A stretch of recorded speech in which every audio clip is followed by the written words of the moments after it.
बोलिए सच्चिदानंद भगवान की जय, सद्गुरुदेव भगवान की जय। जो गुरु रहते हैं वो ब्रह्म है, मतलब वो कुछ करता नहीं, उसके होने से सब होता रहता है, इसलिए कहते हैं कि सारा जगत बना है। तो इस तरह से अगर आप ब्रह्म को जाने तो ब्रह्म कुछ भी नहीं करता। करता कौन है? प्रकृति करती है, ये प्रकृति ही है। आपको वैसे पूरा सारा ब्रह्मांड प्रकृति से भरा हुआ है, लेकिन उसी का एक टुकड़ा ये है। तो करना कराना यहाँ पर है। अगर आपको ठीक ठीक ये समझ में आ जाए कि करना कराना इसमें ही है, तो मैं क्या करता हूँ बताओ? करने वाला कर रहा है सब, और करा कौन रहा है? परमात्मा ही करा रहा है, ईश्वर करा रहा है। क्योंकि करना कराना कहाँ है? करना कराना ईश्वर में है, और ब्रह्म कुछ नहीं करता। इसको पक्का याद रखें कि करने वाला ईश्वर है और नहीं करने वाला ब्रह्म है, लेकिन सब में ब्रह्म है। अरे क्योंकि कोई जगह, कोई प्राणी, कोई वस्तु, कोई दिशा ऐसी नहीं है जहाँ ब्रह्म नहीं है। इसलिए वो वस्तु भी ब्रह्म ही है और वस्तु में भी ब्रह्म ही है। क्या मतलब है? कि कुछ भी है उसके अंदर ब्रह्म है और बना भी ब्रह्म से है। तो जो चीज होती है वो होकर दिखती है, यहाँ की भाषा है ये। जितनी भी चीजें हैं वो होकर दिखती हैं और ब्रह्म है। जो नहीं दिखता है वो है, और जो होकर दिखती हैं वो मिटती हैं। है ना, सीधी सी बात। कुछ भी कहीं भी आप अपना दिमाग ले जाइए, नजर ले जाइए, सोच ले जाइए, जो भी बनती है तो होकर दिखती है नहीं। है नहीं क्यों बोला? क्योंकि खत्म हो जानी है कौन? एक ही परमात्मा, भगवान, साधारण भाषा में ईश्वर, जो भी आप कहना चाहें। क्योंकि सब तो ये भेद नहीं जानते कि ब्रह्म क्या है, ईश्वर क्या है, जीव क्या है ना। ये सब जो इस ज्ञान की कक्षा में बैठते हैं वही समझ पाते हैं इसको, और इसीलिए ये कठिन लगता है। क्योंकि हम उसी टाइम कहते हैं कि वो कुछ नहीं करता, उसी टाइम कह देते हैं उसके होने से ही सब हो रहा है। अब होने से हो रहा है तो वही कर रहा होगा, ऐसा लगता है आपको। अभी भी आप ऐसे ही तो कहते हैं, सब भगवान ने जो करा देता है वो हो जाता है।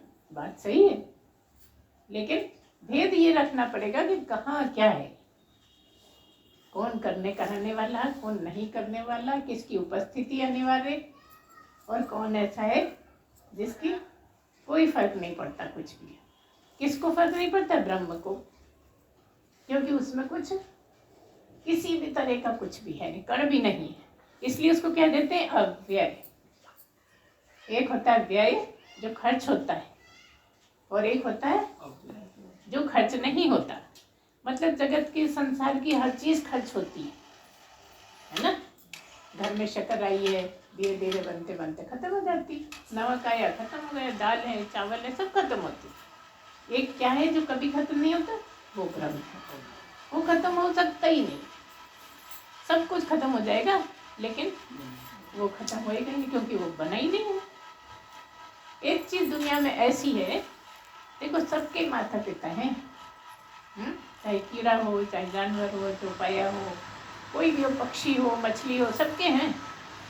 ये बात अलग है कि माता पिता वो नहीं जानते, नहीं मानते, लेकिन सबके हैं। एक ही है जिसके माता पिता नहीं। वो कौन है? उसको माता पिता की जरूरत ही नहीं है, क्योंकि वो मरता ही नहीं, वो कहीं जाता नहीं, कहीं आता नहीं, वो तो बिल्कुल है ही है। उसके लिए नहीं प्रयोग ही नहीं हो सकता कब। ऐसा क्या है? ब्रह्म है। जबकि बाकी सब चीजें आती हैं, जाती हैं, है ना। कुछ भी काम हो रहा है, खत्म हो गया, शुरू हुआ, उसका ना शुरू है ना अंत है। जिसमें ना शुरुआत है ना अंत है, वो ब्रह्म। बस ब्रह्म ही ब्रह्म है, और ब्रह्म को ही समझने के लिए आपको बहुत मुश्किल पड़ती है। क्यों मुश्किल क्यों पड़ती है? क्योंकि वहीं का वहीं कह देते हैं ऐसा है, और वहीं का वहीं कह देते हैं ऐसा नहीं है। तो अब मानने वाला किसको माने? मानना दोनों को है।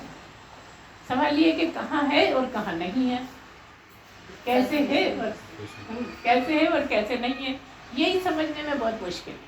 इसलिए सबसे कठिन विद्या यही है।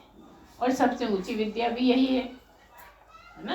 7वें 8वें अध्याय में श्री कृष्ण जी ने बोला है कि सबसे ऊंची विद्या यही है जो मैं सुना रहा हूँ, गीता।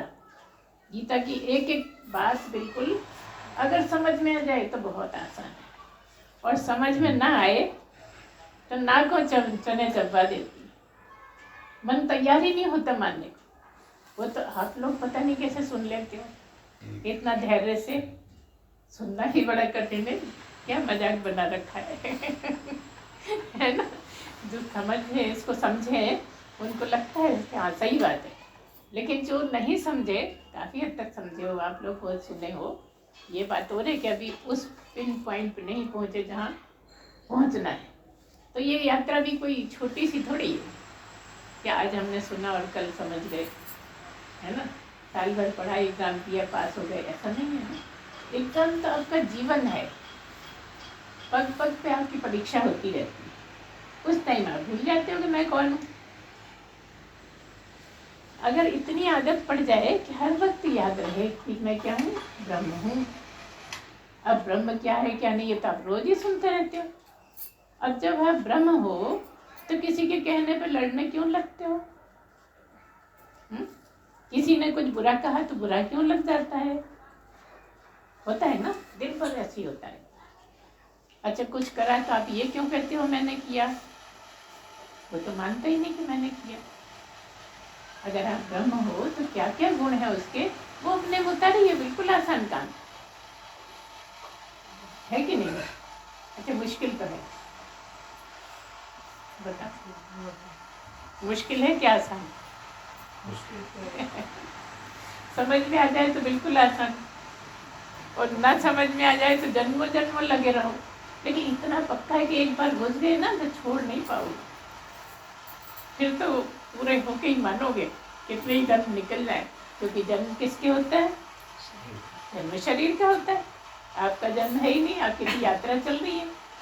तो वो परमात्मा स्वयं ही आपकी यात्रा पूरी करा देता है। एक बार इसमें आनंद आने लगे तो फिर और कोई सत्संग में मज़ा नहीं आता। जाते भले ही हैं लोग कथा कहानियाँ सुनने के लिए, लेकिन जब इतनी ऊंची विद्या में आनंद आने लगता है ना, तब धूल जैसा ही लगता है।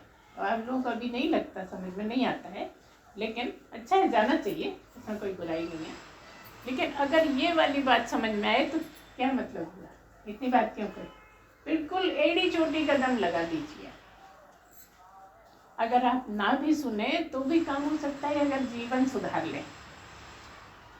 मुख्य चीज इतनी है कि जिसने जीवन सुधार लिया तो समझ हो गया काम, क्योंकि और कुछ है ही नहीं। आप कैसे चलते हैं, कैसे बोलते हैं, कैसे करते हैं महात्मा लोग, आपके पास तो उदाहरण ही है ना।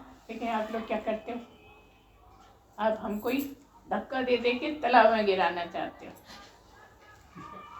हम कहते हैं हाथ पकड़ो ऊपर आ जाओ, तुम कहते हो हाथ पकड़ो आ जाओ हमारे पास, है? यही चलता रहता है, यही रस्सा कसी चल रही है। अरे गुरु माँ तो सबसे बात करती, करे जाओ। गुरु माँ कह रही है हम थक गए, हम बात नहीं कर पाएंगे, मगर जो मजा गुरु माँ से बात करने वाले वो सत्संग सुनने में थोड़ी आता है। और गुरु माँ भी बुद्धू ही है, सबके उसमें रंग में रंग जाती है, तो आपको और मजा आता है। यहाँ करना क्या है? करना बस इतना ही है कि कृष्ण जी ने जो कहा है ना उस पे चलना है, मत।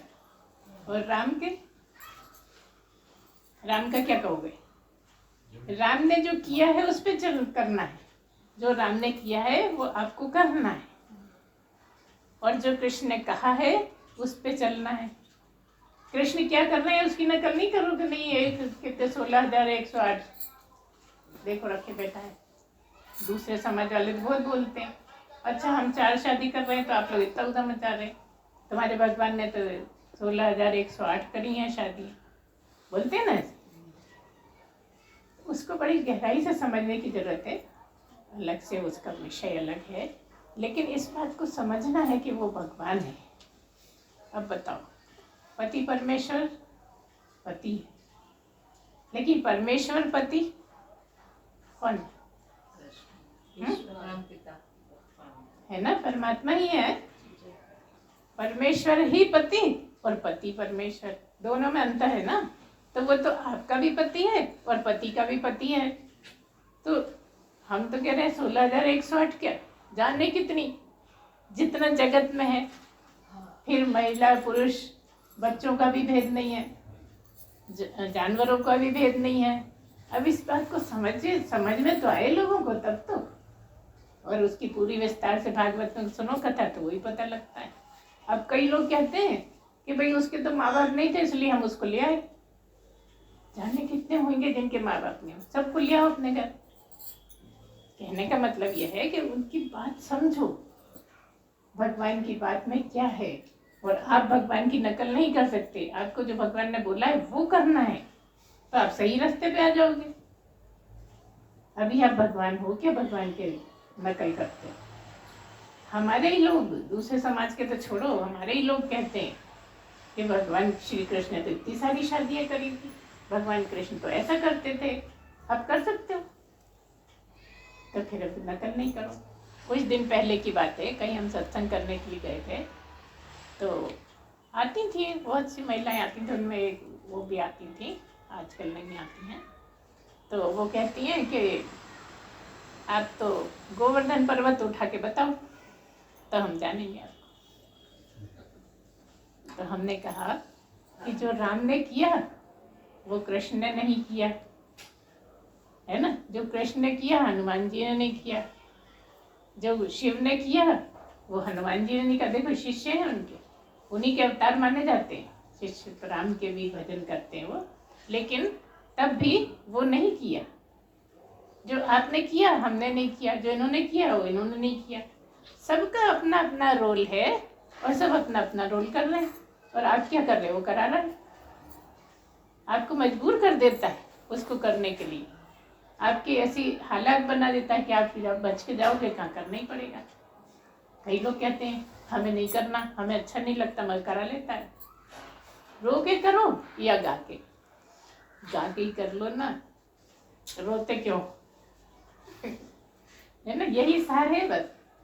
अगर इतनी बातें समझ में आ जाए तो दुख किस बात का है बताओ। दुख तो इसी बात का है ना कि ये हम नहीं चाहते और ये हमें करना पड़ रहा है। ये हम बिल्कुल नहीं चाहते, ये हमारे साथ हो गया। तो वो आपके हिस्से का था तो हो गया, आपके हिस्से का कोई दूसरा नहीं ले सकता, दूसरे हिस्से का आप नहीं ले सकते, सबका अपना अपना है। तो अगर ये सब इतनी छोटी छोटी बातें हैं कि आप भी अगर सोचने बैठे तो आपको सब समझ में आने लगे। अब असली में चिंतन नहीं करते ना, श्रवण ही श्रवण करते हो। और श्रवण कितनी देर का, जितनी देर यहाँ बैठे हो, उसके बाद तो हम कहाँ के, गुरु माँ कहाँ की है कि नहीं। हमने कह दिया कि ठीक है गुरु माँ को याद किया कर लिया करो, तो गुरु माँ को याद कर लिया कि शक्ल याद करोगे। गुरु क्या है, गुरु क्या बोलता है, गुरु के वाक्य क्या है, किस बात को किस ढंग से समझाया था। अब ये नाम जपने से भी बड़ी ऊंची चीज है ये, है ना। नाम तो आप जप रहे हैं, राम राम राम राम राम, घूम रहे हैं इधर उधर, होठ लगे हैं अपना कवायद करने, तो वो क्या काम का हो पाएगा? नहीं होगा। आप राम जपिए, लेकिन राम को मन से जपिए, भले होठ चले नहीं चले, आवाज निकले नहीं निकले, लेकिन आपके मन में जाप चले। अब जाप कैसे चले? राम राम नहीं चलो तो पढ़िए ना रामायण, उसके मनन करो, चिंतन करो। आपको कहाँ तक जपे राम राम राम, तो हम कह रहे हैं रामायण जो पढ़िए उसी को याद करो ना, क्या बताया है, क्या उनका चरित्र है, कैसे रहते थे, कैसे मानते थे अपने माता पिता को। अब बात पकड़ ली, वो तो विरोधी थे स्त्रियों के, भाई कैसे विरोधी थे, अपनी पत्नी को वनवास कर रखी। अब इसको ठीक से समझोगे तो सब समझ में आएगा। बस गाली देने की आदत है तो कुछ भी, भगवान को भी कौन छोड़ रहा है। तो यही सब की आदत है, और यहाँ पे करना क्या है, यही तपस्या है, इसको गहराई से समझना। आपके साथ जीवन में कितनी चीजें ऐसी होती रहती है, लेकिन आप अपने को नहीं कहते कि हमने ऐसा क्यों किया, है ना। भगवान तक को कहने से चूकते नहीं है। ये आप उसमें सोचिए, गहराई से सोचिए, सोचना शुरू करिए तभी समझ में आएगा। जब तक आप मनन चिंतन, सोचने को ही तो मनन चिंतन बोल रहे हैं। आज तो सोचते हो उनकी लड़ाई फलाने दिन हुई, 1 महीना हो गया, अब 1 साल हो गया, इसका क्या हिसाब लगाना है? खाली अब तो बस ये देखिए कि क्या करना है हमें, और करना कुछ है नहीं, क्योंकि सब होता जाएगा। अगर आप करने का सोचेंगे तो आप पे लदता जाएगा, और लदेगा तो उसको निपटाना पड़ेगा, मतलब क्या, कर्म फल भोगने पड़ेंगे। और अगर आपकी ये मान्यता बन जाए कि मैं कुछ करता ही नहीं हूँ, तो बताओ, जब करते नहीं हो तो भोगोगे क्यों? ऊपर से तो बोलने का ही नहीं है कि मैं कुछ नहीं करता, मैं कुछ नहीं करता, ये है ही नहीं। आपके मन में भावना ऐसी बन जाए कि मैं कुछ नहीं करता। देखिए, करने का जो भी कर रहे हैं उसके बदले अगर हमको तनख्वाह भी मिल रही है तो वो तो शरीर का काम हो रहा है। आपने क्या किया, क्या नहीं। तो आए थे काटने के लिए, जा रहे हैं भर भर के, है ना? ये सब समझ रहे कि आए तो थे कि आखिरी का बचा था बस काटने का, बाकी सब तो नीचे की योनियों में जाके काटे आए, सब आपने चुका दिया। अब यहाँ क्या बचा था? केवल बचा कुचा था माता पिता से, भाई भाभीियों से, पास पड़ोसियों से, है ना, रिश्तेदारों से, सबसे, दोस्त से, जहाँ भी जो भी मिल जाए सबसे बस उतना ही चुकाना था। चुकाने का क्या हिसाब है कि अगर आप ट्रेन में 5 मिनट किसी से बात भी कर लिए तो कुछ ना कुछ आपका रहा है पिछले जन्म का, इसलिए बात हुई, अच्छी बुरी जो भी हुई, है ना? एक एक पल कितना कीमती है जिसको समझ सकते हैं। तो इस तरह से अगर आप ठीक ठीक समझे ना तो मुश्किल नहीं है जीना, गीता के करे जीना बहुत आसान है। अब कह दिया कि खाना कैसे खाओ, खाना सात्विक क्या है, इस तरह से आप समझ समझ के करिए। और सब जानते हैं क्या अच्छा है क्या बुरा है, सब जानते हैं। हम भले ही उसको कितना भी समझाएं, लेकिन आप उसमें बता दोगे नहीं, ये उससे आगे एक कदम आगे बोल दोगे, क्योंकि मोबाइल का ज़माना है और सब जानते हैं, हर चीज़ आ रही है कि ये नुकसान करती है, ये फायदा करती है, ये अच्छा है, ये बुरा है, सब। लेकिन आप किस पे लगे हो? स्वाद पे, स्वाद के दीवाने। अच्छे बुरे से कुछ मतलब नहीं। अरे जी रहे हैं तो क्या खाए भी नहीं, जी रहे हैं तो क्या ये भी नहीं लें, वो भी नहीं लें, तो जी क्या इसलिए रहे हो? कभी ये मन में आता है कि जी रहे हैं तो भगवान को तो पाले? किस किस को याद आती ये काय के लिए है? आती है ना? तो किस किस को नहीं आती? फुर्सत ही नहीं है, कहाँ से आई? आना चाहिए। जहाँ भी जो भी काम कर रहे हो ना, हर जगह उसको बिठा ले रखो। किसको? किसको बिठा लोगे? वो कुछ है क्या? क्या मतलब है बिठाने का? बस याद में बिठा लो, दिमाग में बना रहे, उठते बैठते चलते फिरते आते जाते। एक और बड़ा आसान तरीका है कि अगर आप ये समझ लें, अगर आप ये समझ लें कि वो आइए, इस तरह से अगर आपको ये समझ में आए कि वो परमात्मा जो है वो कभी खत्म होता ही नहीं है, और जिसको मैं समझता हूँ वो खत्म हो जाता है। क्योंकि हम देखा है इतने सारे जानवर हैं, इतने लोग हैं, सब हैं, है ना, आते हैं चले जाते हैं, आते हैं चले जाते हैं। तो वो जो नहीं जाता है वो कौन है? आपको भी परमात्मा। और हम क्या कह रहे हैं? आप ही हो, बार बार कह रहे हैं। और आपको कितना याद आता है जब हम पूछते हैं? सोचने लगते हैं। सोचने कोई है क्या उसमें? आप जाते ही नहीं हो। कह दिया कि परमात्मा है जो कभी नहीं जाता, लेकिन अपना तो सोच लो, आप जाते हो क्या? आज आपने पैंट शर्ट पहन लिया, कल आपने धोती बांध ली, परसों पजामा कुर्ता पहन लिया, महिलाओं ने आज लाल साड़ी पहन ली, कल नीली पहन ली, परसों पीली पहन ली। आप कहाँ गए? बदल गए साड़ी पहनने से? बता, पजामा कुर्ता या धोती पहनी तो क्या बदल गए? बस उसी में लगे, उसकी याद ही नहीं है, जो बदलता ही नहीं। ना उसका कोई रूप है, ना रंग है कि नहीं? ना नाम है, ना रूप है, ना नाम है। वो कौन है? हाँ, सही कह रही हो। उसमें क्या झपना है? यही तो इतने दिन से जान ले कि मैं ही तो हूँ। जो रूप रंग मिलता है, कभी हिरण का मिल जाता है, कभी हाथी का मिल जाता है, तो मुझे मिलता है कि मैं ही हो जाता हूँ। हाथी मैं ही हूँ क्या? था क्या? कह रही है नहीं, मैंने तो कपड़े ओढ़े थे, तरह तरह के कपड़े ओढ़े। कभी शेर के बड़ी बड़ी मूछे बाल, है ना, कभी गाय के, कभी कीड़ा। ये तो सोचो, कीड़े भी बने हुए जिससे इतनी घृणा करते हो कि नहीं, वो भी बने।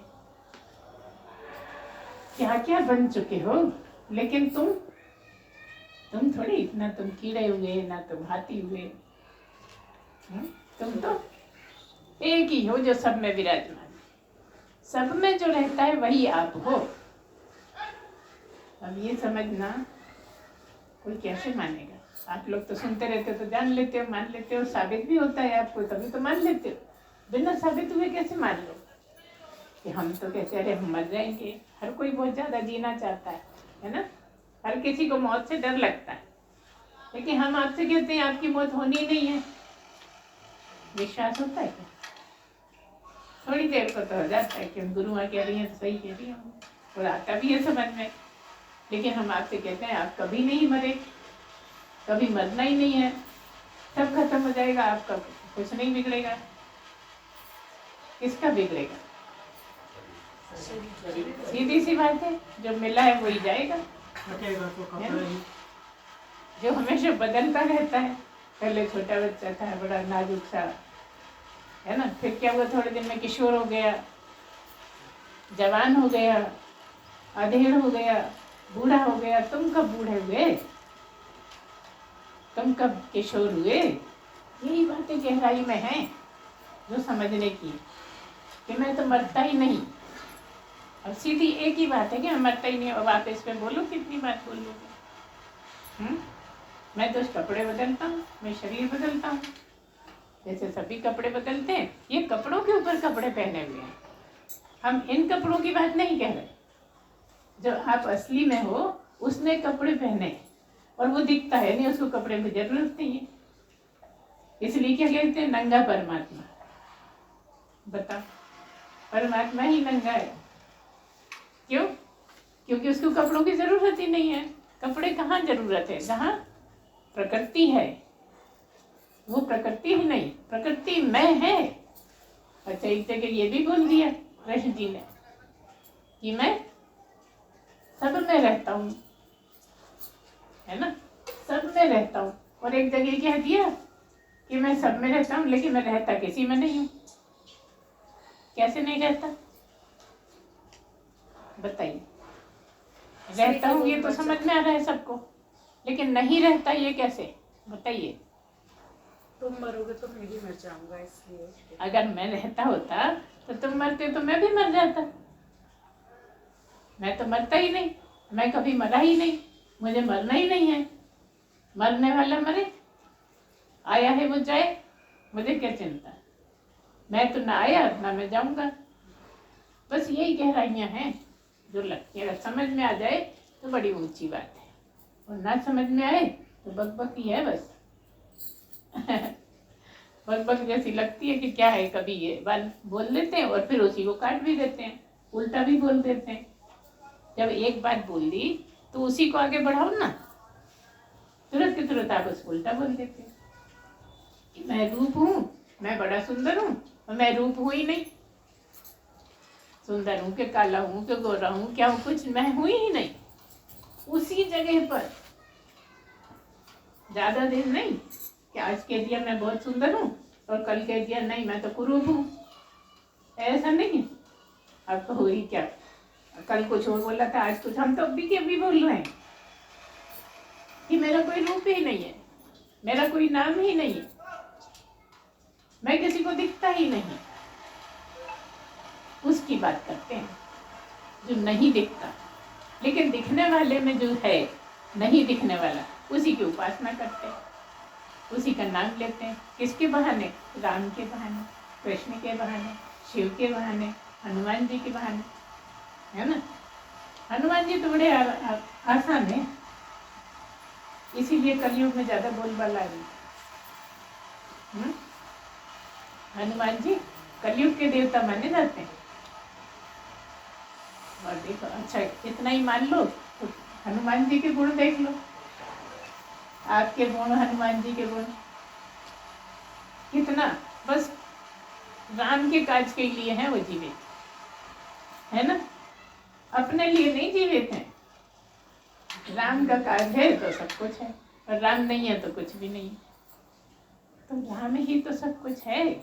आप राम ही हो, आप कृष्ण ही हो, आप समझो तो शिव ही हो, है ना शिव। अच्छा शिव कौन है?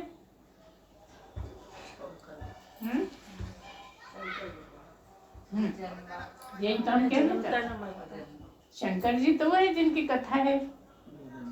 और शिव, शिव है जो लिंग की बात है ना, वो शिव। लिंग क्या बता रहा है कि वो अरूप है, अनाम है। शिवलिंग की जो पूजा करते हैं ना, उसकी पूजा कर रहे हैं जो है, दिखता नहीं, इसलिए लिंग। अब लिंग तो दिखता है, शिवलिंग दिखता है ना, ताप समय तो ये शिवलिंग है। वो आपका जो पूरा शरीर है ना, लिंग के उसमें आकार में, उसको मानना है। आप अपनी ही पूजा करते हो। अगर दूध चढ़ाते हैं तो क्या परेशानी? आप दूध पीते हो कि नहीं पीते? आप अपने ही लिए तो कर रहे हो सब कुछ। जो भी करते हो तो वो खाते हैं क्या? कुछ पीते हैं? सब आपके ही लिए, आपको ही मिलता है, आप जैसे आपका चलता है सब कुछ। तो अगर इतनी सब बातें, छोटी छोटी बातें हैं मगर बड़ी गहरी हैं, तो अगर प्रश्न उठने लगेंगे ना तो जवाब मिलने लगेगा। प्रश्न उठना बहुत जरूरी है, और प्रश्न उठते नहीं है। हमें सब आता है, हम क्या प्रश्न करें। और अगर आप प्रश्न करते हैं तो सत्संग भी बहुत अच्छा हो जाता है, और प्रश्न नहीं करते तो अब हम आपको क्या बताएं। जब हम वहाँ गए थे गंज बासोदा में, तो जो बहुत से लोग होते हैं जो करते रहते हैं स्टेज वगैरह पे, तो हमारे ही साथ एक और आए थे जो बरसों से वहाँ आ रहे थे। एक कोई थे कृष्ण भक्त, जो बरसों से वहाँ आ रहे थे। तो हमारा सत्संग हुआ और फिर उनका हुआ। अब जहाँ भी जाए लोग हमें बुलाएं कि ये बोलें, तो वो कहें इनकी पूजा करो, हमको बिठा दें और पूजा कराने लगे। जहाँ भी जाए बस पूजा कराएं। क्या मतलब? बस आप तो खाली पूजा के लायक रह गए, बोलेंगे तो हम, हालांकि सत्य के बोले हम। बहुत से लोगों ने चरण डालने के लिए भी बुलाया, घरों घर। गुरुदेव ने कहा घरों घर जाओ, कोई बुलाए या नहीं बुलाए, सब घर में जाके चरण डाल के आओ। तो हमसे बना ही नहीं हम तो थोड़े जेपू टाइप के हैं रिजर्व लेकर के। तो कुछ लोगों के यहाँ तो गए, और सबके यहाँ हिम्मत नहीं पड़ी हमारी। गुरुदेव ने जब परमिशन दे दिया कि जब तक मैं यहाँ हूँ तुम सबके घरों में चरण डाल के आओ। लेकिन हम तो आज तक भी कोई बुलाता है तो ही चरण डालने जाते हैं, अपने आप नहीं जाते, समझ में नहीं आता इस तरह से आपको सब समझने में बड़ा आसान है, समझो। और अब आने वाले टाइम में शायद हम बस दर्शन के ही रह जाएंगे, ऐसा लगने लगा है हर चीज के लिए जो खूब अच्छे से कर पाते थे कर ही नहीं पाते, जीरो पे आ गए ना। तो ज्ञानी पुरुष का ऐसे ही रहता है, जैसे जैसे टाइम निकलता है ना, तो वो जो सारी जिंदगी हमें खूब ज्यादा याद था, खूब प्रैक्टिस में था, वो बिल्कुल ऐसा लगता है जैसे अनजाना है, हमने कभी देखा ही नहीं, सुना ही नहीं, ऐसा हो जाता है। अब ऐसे में किसी से बात करो तो लोगों को लगता है बन रही है ये, अब किस किस को बताएं, बताओ। जो जानते हैं तो ठीक है, नहीं जानते ठीक। तो आज का तो सत्संग हमने इसी तरह से करा कि जैसे आप लोगों से मिलना जुलना है, और कुछ शुरू भी हमने इसीलिए कर रहा था कि ऐसे आमने सामने जैसे प्रश्नों के जवाब देंगे, आप पूछोगे हम बताएंगे, है ना। इस तरह चलाए। तो आज इतने बोलिए सच्चिदानंद भगवान की जय, सद्गुरुदेव भगवान